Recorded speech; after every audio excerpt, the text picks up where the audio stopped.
It is interesting. It's different, although I have to say, because I've been an actor for a while, I'm really used to being on a set acting in front of the camera. So that doesn't feel like extra work. You know what I mean? It feels like the normal investment you have.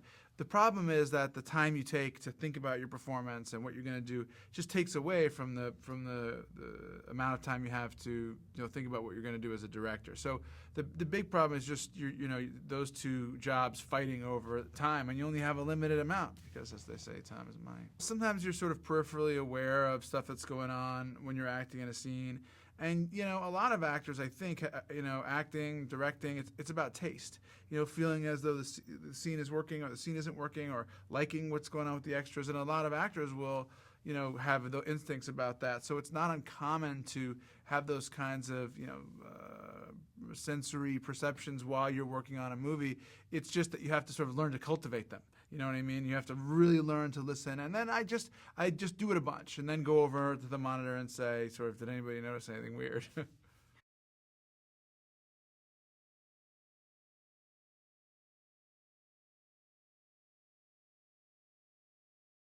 Obviously want to have the best actors possible, but I also wanted people that I could make look just like the real people, because I wanted that correlation, that similarity with a true story, to show people that in fact this is real, it really happened. And so that when they're in a magazine or in a book or at a picture at the end of the movie, you could be kind of struck by the similarities.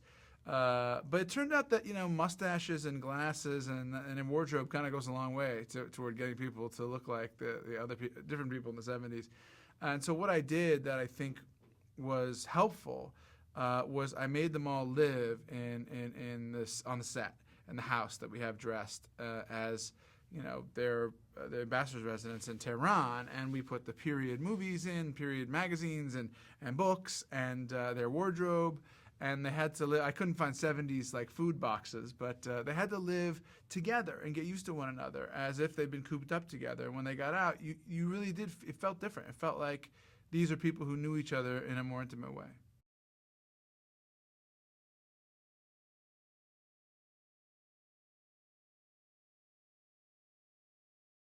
When you say a movie is based on true events, particularly a movie where it's as outrageous as this one, and extraordinary with a thriller and a comedy and a CIA story and all this stuff, you have a responsibility to stay close to the truth. When you tell the audience this is a true story, you have to make it as true as you possibly can. So I kept the spine and the heart of the story is absolutely true. These Americans escaped from the embassy when it was taken over. They stayed with the Canadians. A CIA agent with a Hollywood Oscar-winning makeup artist came up with a plan to get them out that involved pretending they were making a movie.